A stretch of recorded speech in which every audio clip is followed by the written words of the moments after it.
evening. Oh, I'll tell you what, college ministry is one of the things my heart gets excited about. I love college ministries and reaching college students.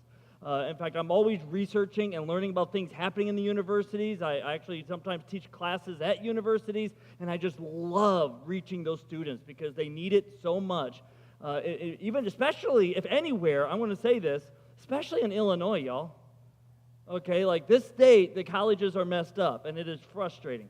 In fact, I was just learning about how the University of Chicago has a class titled The Problem of Whiteness. And you can take this and learn, and I'm not making this up, like you have to learn how to repent from being white. Okay, and that white is the problem. And there was a student that took the class and asked the teacher a question. She didn't like that he asked the question. She tried to have him expelled from school. He didn't want to. He went to the dean. The dean said, you can't expel him. The news picked up on it, and it went into a big storm all over online. Fox News interviewed him, and then Charlie Kirk interviewed him, and it's just been all over the place since then. There is just, to reach a college student is so hard now. It is so hard. It is such a challenge. And when I hear that somebody trying to reach college students with the gospel, I just go, yes! Like, I want to hear more. I want to know more. I always hear the bad stuff online and on the news. I don't hear about people being saved. I don't hear about Christ being preached. I don't hear about lives being changed. I hear about lives being wrecked. So I am so excited to bring forth Joe Callio to come up here and to share with us how the kingdom of Christ is being advanced on the college campuses here. I'm excited. I am geeked for you, man. You have my greatest respect, so thank you. Thank you. Hello. How are you guys? Thanks for having me. I'm excited to share about campus outreach and how things are going. Pastor gave me the whole service, and so I was like, I don't know if I have enough content to fill a whole service. So if there are questions at the end, I just kind of thought I would talk maybe like 10, 15 minutes, and if things come up, we can talk more about it. Does that sound good to you guys? But yeah, I'm sure you guys know for many years now, I've been working with a college ministry called Campus Outreach. It's an interdenominational ministry that I was a part of when I was in college, and I'm at Illinois State University. We planted the college ministry there about 6 years ago, so I've been on staff for 6 years, about to go into my 7th year, and there's only like a few of us left, kind of like with the starting, like we had a team of 7 who started, and now there's 4 of them, and I'm the only one in this picture who's with the starting team. So I'm kind of excited to share. I think overall things are good for campus outreach, at least in Central Illinois. We are also going through a year of transition in a variety of ways. We've had people leave staff during COVID. We had our director just became a head pastor of a church in Peoria. That caused a lot of change. And so college ministries across the board are kind of going through a replant cycle. They're just kind of basically COVID hit, and then there's been a couple of years of a lull, and they're trying to wait for those to graduate, and then we're trying to kind of pick it back up. And so next year for us at Illinois State is going to be a replant year in a lot of ways. This past year we just graduated 20 seniors, and there's a gap between our seniors and our sophomores, so there's a 2-year gap, just like how COVID affected everything. So I'm really excited to share with you kind of what has happened. Before I do, let me just kind of recap what campus outreach is all about.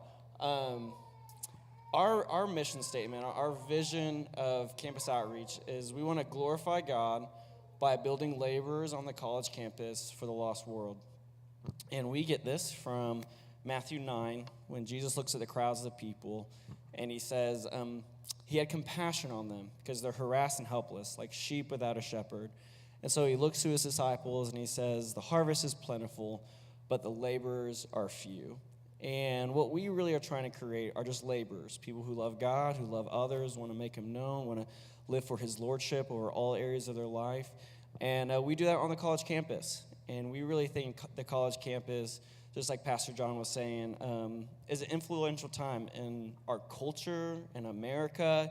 The future of our culture really is on the college campus now. Like, these are going to be the future leaders. And this is the time where they're making some of the biggest decisions of their lives. Decisions like, what do I want to believe? What do I want to do? Who do I want to marry? That for us, and part of the reason why I keep working for Campus Outreach is just because it's such a strategic organization that I really think that I could see a lot of fruit by just an intense amount of time on the college campus. And so that's what we do. We do it on the college campus. But no, it's not for the college campus. It's for the lost world. That we really believe that these students are going to graduate and they're going to change churches. They're going to have godly marriages, godly families, be healthy members of the local church, all that kind of stuff. And so we really think we really are reaching the lost world, really, through the college campus, that we can multiply ourselves in a variety of ways just by spending a focused amount of time on the college campus. And I'm excited to share with you just a few multiplication stories, as you would, of what's happening at Illinois State University. And the way that we think about doing ministry is what we call the 4 E's. Evangelize, establish, equip, and we export. And I'm excited to kind of just share what that looks like for us in a variety of ways. The first thing that we do is we evangelize. The college campus, there's 20+ thousand students at Illinois State University, and you just divide that by 4, 5,000 every year of just incoming students kind of coming in. And so the harvest really is plentiful, as Jesus would say. And so what we're trying to do from early on is just get to know students. We do basketball tournaments, we do volleyball tournaments, all with the goal of having spiritual conversations in the hopes of evangelizing them at the end. And we have a variety of tools, we have a variety of skills that we use to kind of get someone from point A to point B. But this is one thing that makes Campus Outreach, in our view, very unique and compared to a lot of college ministries. In light of COVID, a lot of college ministries are struggling in a variety of ways, and some of it is the model of ministry that they do. The thing that makes Campus Outreach unique is that we are not hosting like these big weekly events for people to come to. Ours is very relational. We're always going to them. We're always going to the dorms. We're always going to the cafeteria. We're always going to them to build relationships with them instead of having this Christianese spiritual event to draw people to, okay? And so it was like this, I do a lot of ministry with the football team. I'm the chaplain of the ISU football team. And I was in the dorms maybe like a month or so ago. And very early on, you get the sense of like there's going to be Christians here and there's going to be non-Christians here. And it's easy to kind of grab the Christians to make life easy. But that's really not what we're trying to do. We're really trying to go to people who would not normally go to a Bible study, who would not normally go to church, and build a relationship and friendship with them in hopes of evangelizing them. And this is kind of what has happened in this picture here. We have 3 different girls kind of going on here. And your far left, her name is Lainey, and we met her about 6 years ago, our very first year on the college campus. And she may or may not became a Christian in our ministry, but she got hold of our ministry. She caught the vision. The year after our first year, she went back into the dorms, and then she met Renee. And Renee was a non-Christian at the time, and Lainey became friends with her, shared the gospel with her, and then Renee became a Christian. So Renee just graduated this past May, got married to a godly man. They're coming on staff in the fall at Bradley University. And this past semester, she got connected to this girl named Kaylee, who is the girl that Renee is hugging in the far right.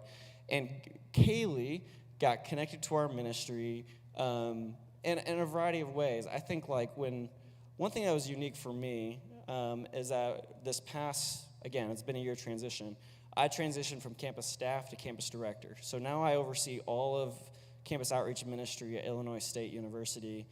And the transition for me was a unique time period. I got transitioned during the spring instead of the fall, which is unique because if you're trying to get something off the ground, the fall really is the prime time to do it. When everyone's coming in, they don't have relationships. And so for the spring, I just made a focus it would be really easy to kind of just coast to May, get to the next year, and kind of go on from there. But we just made a decision. Every Monday we're going to fast. Every Monday we're going to pray. And we're just going to kind of just see what God's going to do this semester. And in a lot of ways, God did a lot of cool things. And Kaylee's one of those girls. Going into the spring semester, I had no idea who Kaylee was. She was just a girl who went to school in Illinois State. Renee knew who she was in the fall, and one day I just texted her saying, hey, like, invite people over, let's go hang. And Kaylee showed up. Next thing you know, Kaylee comes to our spring break trip down at Panama City Beach. And the next thing you know, she signs up for our Summer Mountain project, which is like our 8 or 9 week project down in Tennessee, where students are growing as Christians, learning how to study the Bible, learning to evangelize. I was there last week, and then she was like, guys, I just want you guys all to know I became a Christian a week ago, okay?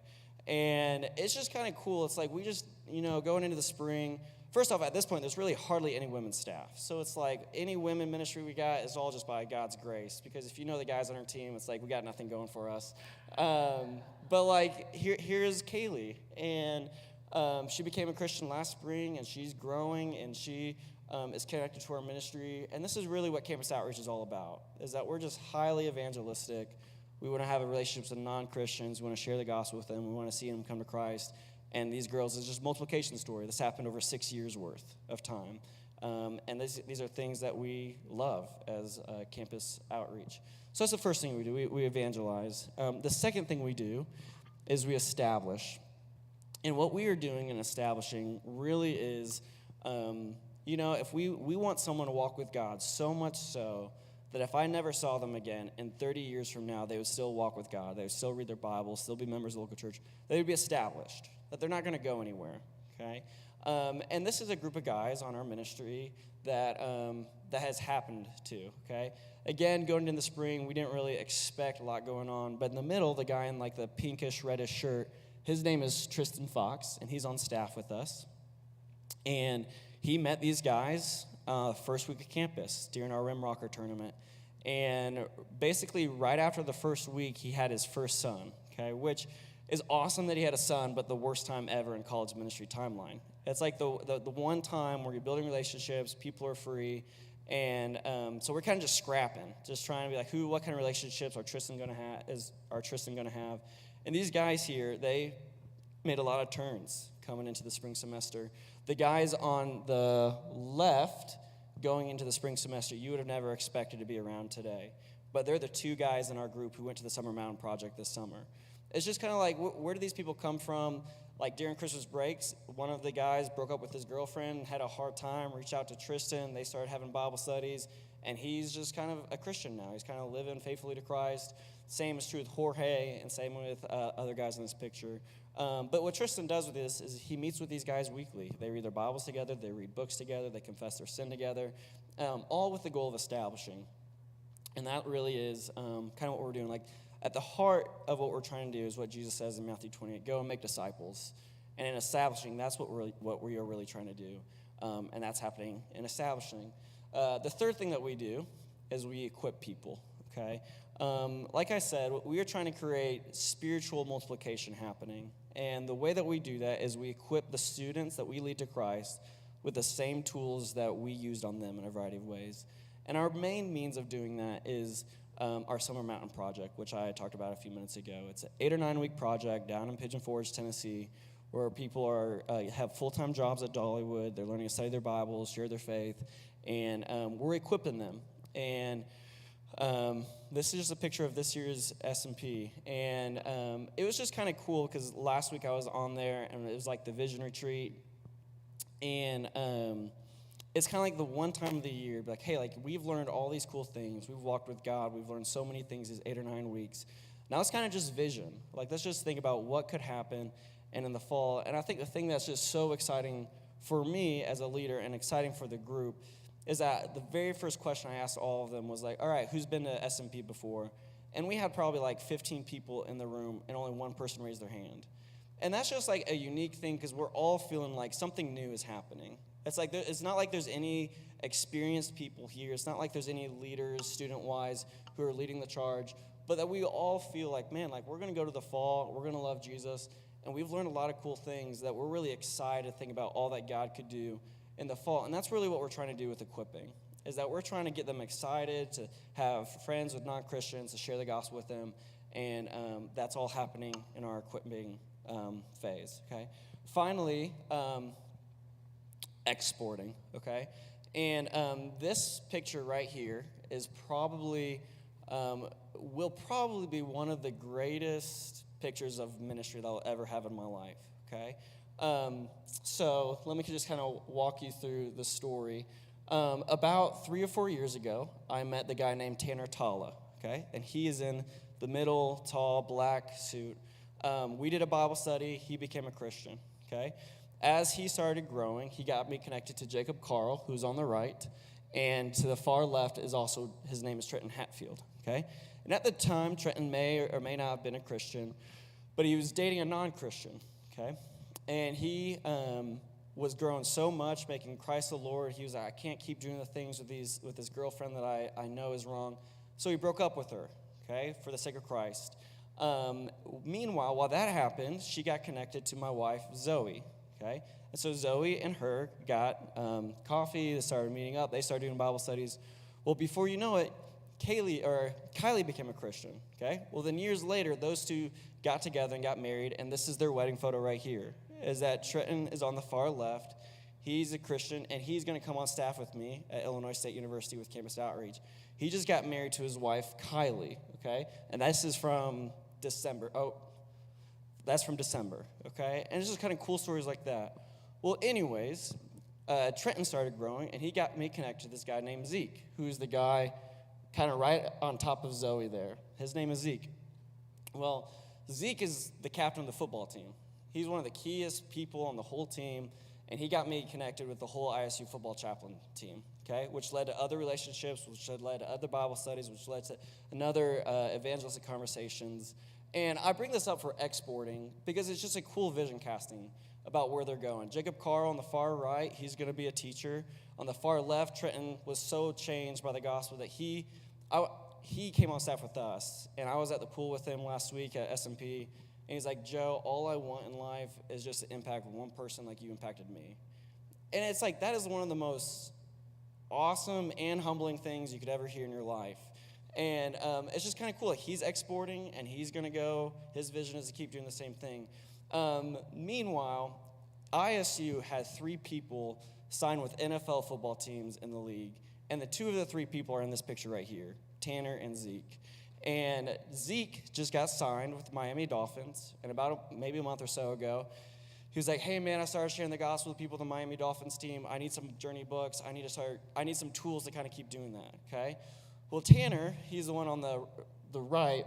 The Tampa Bay Buccaneers just came out with a 53-man projected roster, and Tanner's on the roster. And it's just like kind of, I mean, obviously there's still preseason left, and you never know what's going to happen.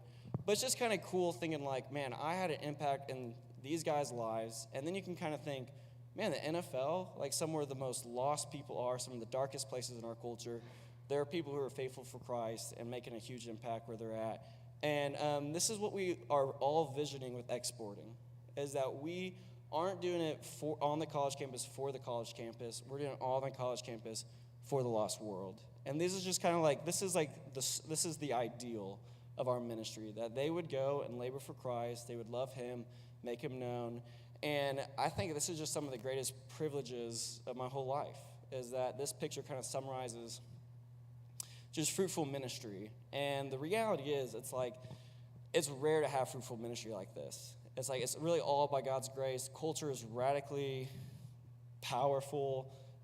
Stories like these are rare, and it's some of my greatest privileges in ministry and in life to impact these guys in such a way for Christ. And so, yeah, that's kind of how things are going.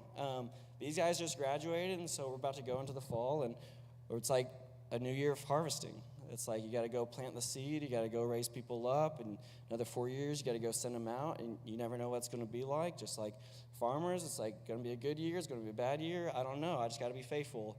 And this upcoming fall, it's just another year we're called to be faithful. So if you can keep us in your prayers, that would be great. There's just a few things you could pray for with our ministry. Our staff team is growing. So there's 4 in that first picture. We're getting another couple. If you could just pray for transitions with that. Pray for growth for students in our ministry this summer. Those who just graduated would transition to the local church well. Just pray that God would bless us reaching in the fall. me and my wife, our family, we're just in a busy season, and it's about to become the busiest season of the whole school year. And so if you just pray that God will bless our efforts, our marriage, our family, as we kind of walk through that, that would be great. And then financial support for all the staff. So with that being said, thank you guys for all your support. Thank you for your guys' love and generosity, both financially, prayerfully, and so many different ways. It's nice having people like this support us as we go to the campus, and it's cool being able to have stories like this to encourage you guys all with. So thank you. That is all I have. For the sake of time, does anyone have questions or anything you guys want to hear more about? Maybe I can give my best shot. Yeah, sure.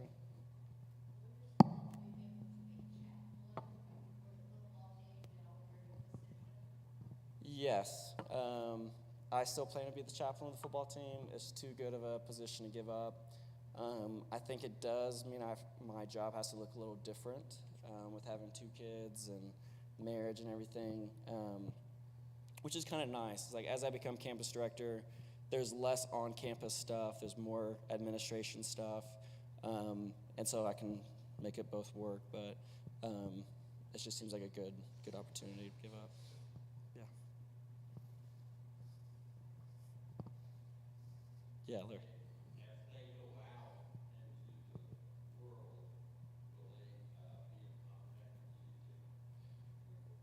Yeah, like Zeke and Tanner, you mean? Yeah, I'm still in regular contact with Zeke and Tanner, and they're some of our closest friends, really. I mean, both Zeke lived with my family for a summer, Tanner lived with me for a whole summer, and so it's not like they're just ministry. They're some of our good friends, and I was texting Zeke the other day about a book, and so I have good relations with them, and my vision really is that they would become members of a local church and meet up with godly people, and we still have a relationship with them, but also that this is where the local church kind of continues the vision of campus outreach, is that they would hear sound preaching, godly people, encouraged by God's people, all that kind of stuff. So definitely both and.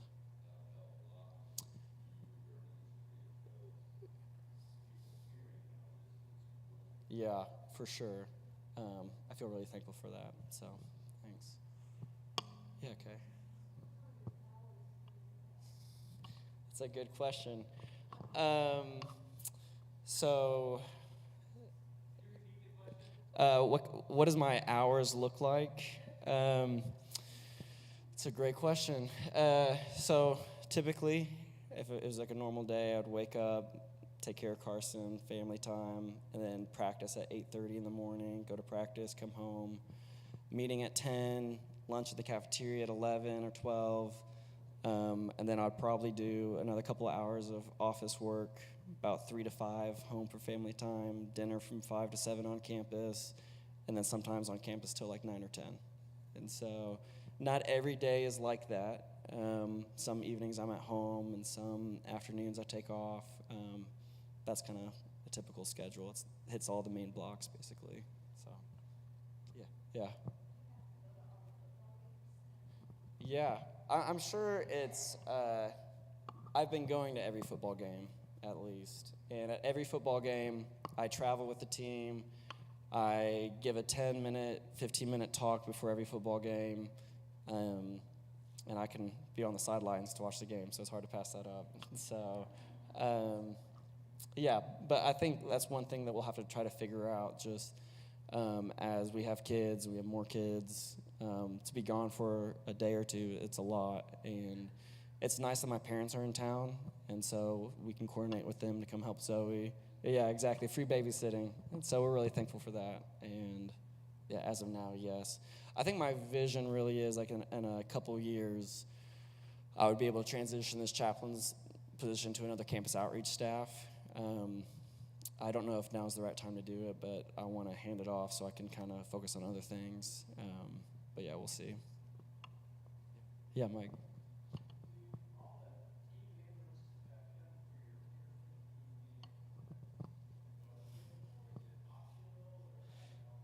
It's one of those mandatory events where there's like, the whole team's there. It's really, it's voluntary, but it's set up in such a way that you can't miss it.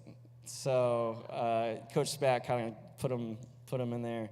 And it's interesting trying to navigate how to give a talk to Christians and non-Christians, and also like get you guys excited for a football game. And so kind of navigating those kind of things it's been a growing opportunity. So yeah.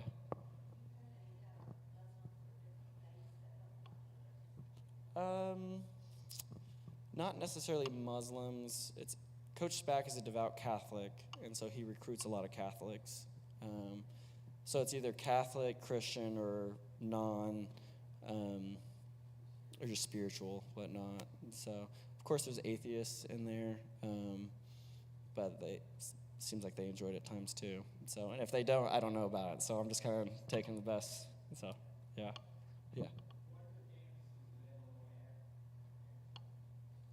There's campus outreach at EIU, Olivet Nazarene, Illinois State, and Bradley University are the 4 campuses that we're at right now. So there's a possibility of going to U of I and the Greek system there. U of I is just such a big campus, and campus outreach is, they just kind of go to smaller campuses, really. And so even Illinois State is an anomaly, and it's been interesting kind of how do we kind of shrink down the campus to kind of make an impact. And it's just another thing to kind of think through. And because like the thing that we love is just creating momentum with conversations and people, and it's hard to create momentum when you're just kind of like one drop in the bucket. And so how do we do that? And some of that's why I'm excited to have a bigger staff team, is that we can create a bigger impact, create a momentous event, and kind of keep relationships going. So, yeah.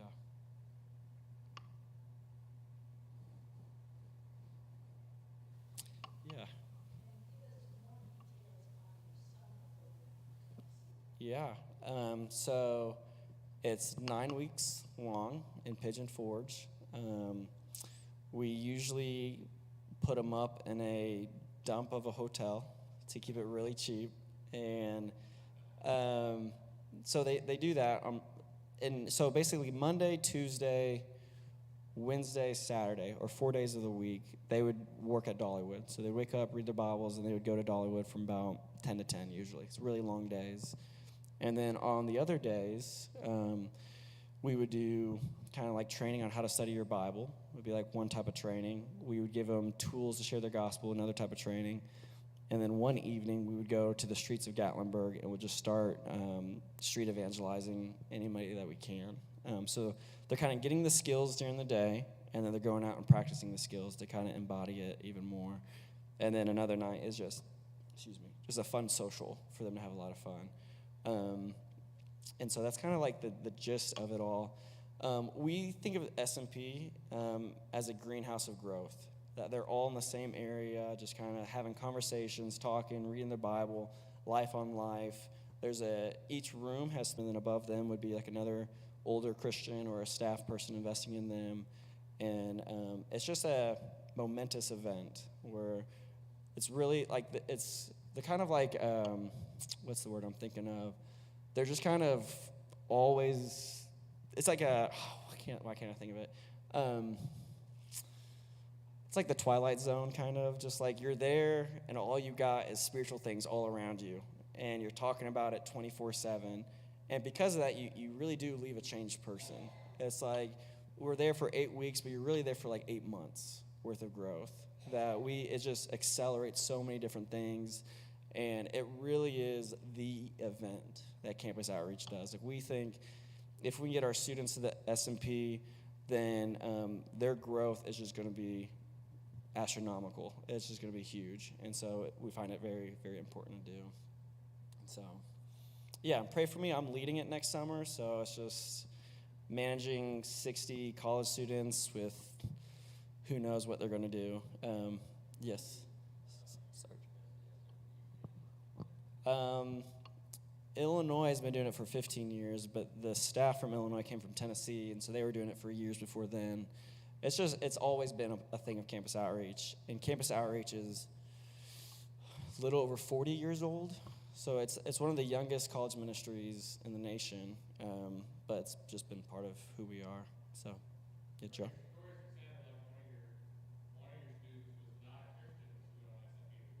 Yes. Basically, yeah.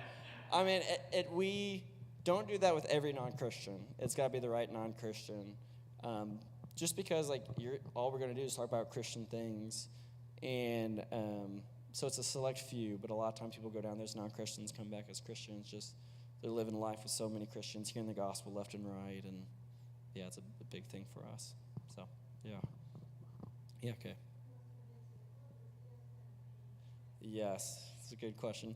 It's called the Summer Mountain Project.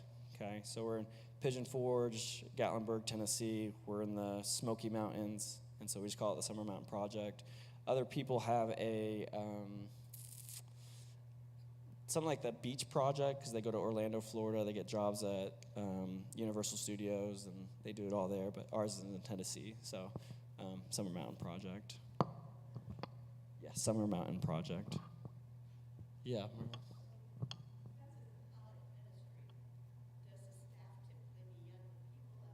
Yeah. Yeah, I mean, I'm the oldest person. I mean, there's probably two other people. There's one who's like 6 months older than me, and then another who's like a year or two older than me. But I'm one of the oldest people in our region right now, and I just turned 30, and that should be scary. I mean, that is scary. I mean, it's like, it was funny. I always make the joke, like, I bought these white Nikes just to fit in with these 18-year-old college students. It's like, I'm trying to find, I feel everything. I feel the age gap. And I mean, it's so, you feel it. It's like, I'm only 12 years older than them. But like, there's a difference in so many different ways, just maturity, emotionally, all that kind of stuff. Yeah. Yeah. Yes. I mean, as soon as people say like, "Oh, you're married," it's like, "Oh, oh, and then you have two kids." It's like that's a whole nother ball game there. Like, yeah, I know. It's like I people people older than me said you start turning like when you're first on staff, you're like the older brother, but now I'm like the cool uncle. It's like, and it just kind of keeps just going on. And when you first come on staff, it's usually a 4-year commitment. So like you would go meet a freshman, stay with them through college, and then you would either go be a teacher, you go work construction, or do whatever. But I think like maybe my future is probably just to be in ministry the rest of my life. I'm in seminary right now, and I foresee myself being a pastor someday, whether that's a head pastor or church planner, I don't know. But I just keep thinking I'll keep honing my skills in campus outreach, get my seminary degree, and whenever I'm done with that, I'll make the decision. And so, yeah, that's kind of where I'm at. Yeah, so, yeah.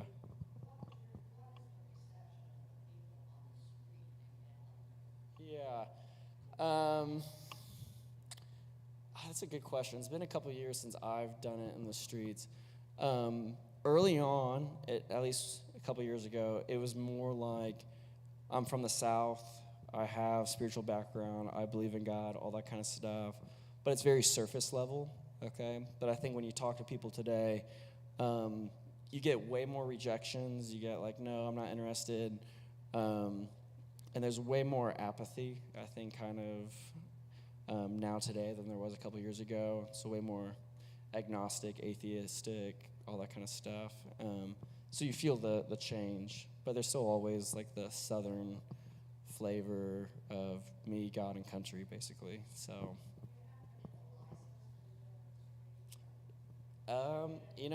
if we do, I don't know about it. So let's hope there's not.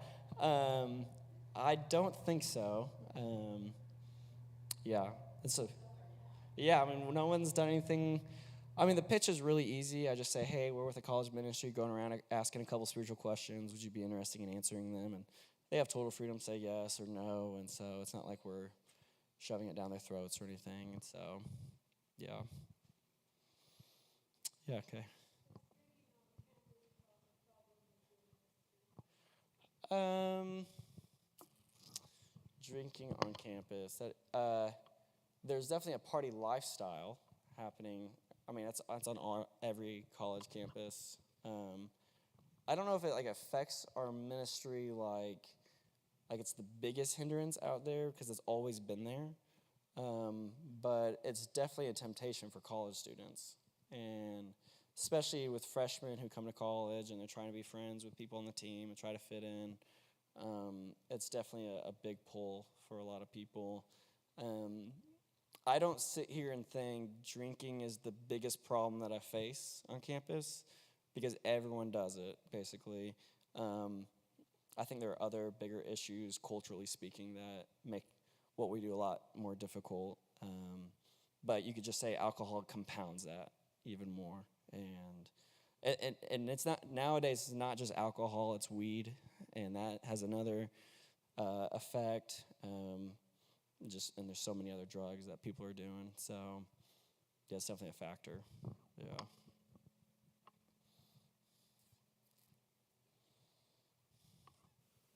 Did you say you were looking at opening a fifth campus at IU? Is that right? There's thought of opening a campus at University of Illinois. Okay, U of I. Um, Okay.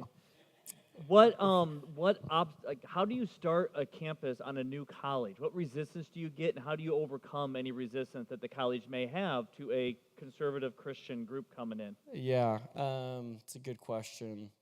It's a great. There's two different ways to answer that. In one sense, there is like the overall challenge of planting any college ministry. That is difficult no matter where you plant. Just because you don't have like when you meet a student, they're like, oh, who's part of your organization? It's like, it's just me. And so that brings another kind of hard pull.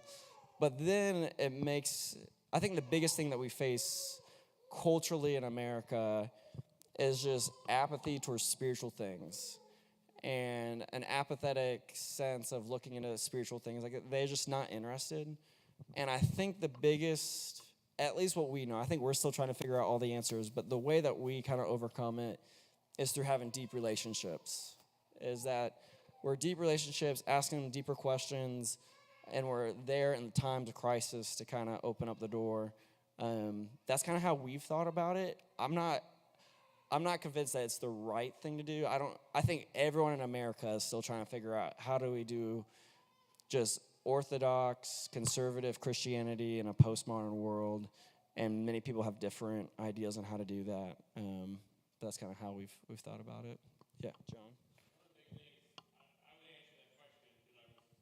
Yeah.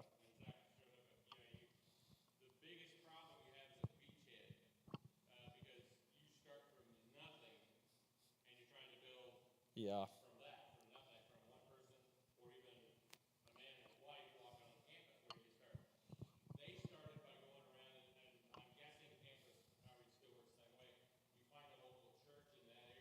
Yeah. Yeah. I mean, that is the thing that campus outreach is known for compared to other college ministries is just our authority under the local church. Is that we only go to campuses where we find a healthy church or the right preaching church, and if we have that first, then we'll go to the campus second. That's kind of the way we've thought about it, and yeah, so it's kind of it. Malin?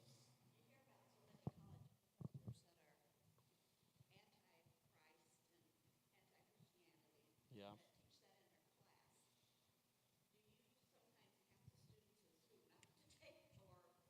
Man, that's a good question. I don't know if I know the professors on campus well enough to know who they should or shouldn't take. But, and I think some of that stuff only happens in certain classes, not all classes. But I mean, it definitely happens. I mean, I have a student who's in a philosophy class, and he's facing that left and right, and he's loving thinking about it all. But yeah, I don't know if I've kind of handled those the best. I just have other things on my mind, and if they have questions, we can talk about it, and yeah, so yeah.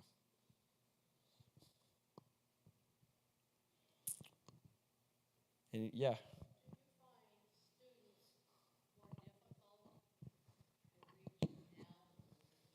Yes, absolutely. Not just like apathy, but even just, I'm sure everyone can relate to this, but everyone's kid is on their phone, and that lessens social skills, that lessens conversations, that you're kind of talking to a wall at times, because it's like, I'm waiting for you to ask me a question back, let's have a conversation, but in a lot of ways they're not doing that, and that makes the job really difficult, and that's probably one of the hardest things that we face, is just people don't know how to have conversations, then compound that with apathy, and then all the other things that go along with it. And so, yeah, it's much more, you see the difference in students now than you do when I was in college 12 years ago or so. So, yeah.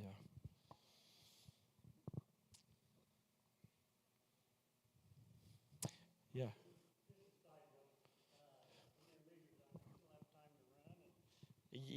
No, that's the simple answer. No, I don't. I wish I do.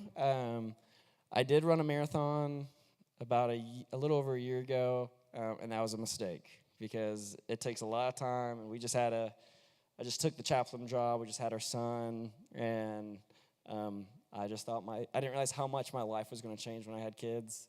But it's a big change, and so I didn't realize you just have to take a lot more sacrifices, and so I haven't been running as much. So I wish, though. I really do wish. Any final questions?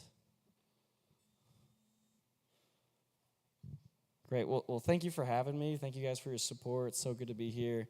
I'm sure Carson and Eden will be around, and if you want to see them and say hi, we would love that. And so, thank you. Thanks for having me. Let's thank Joe for being here today. I'll pray for us, and then we will all be dismissed. Heavenly Father, we ask, Lord, for your special hand of blessing upon Joe and his family. Lord, you have empowered him by your Spirit to reach people in your name. And I ask, Lord, that you would give him the right words at the right time, that more people might accept you as Savior, and that might become a powerhouse for your kingdom. And this we look forward to hearing more about. And Lord, we just ask for this courage and this boldness to spread, not just through campus ministries, but even through the local churches as well. This we ask in your Son's name, Jesus Christ. Amen. And you guys are dismissed. Oh, yes, yes.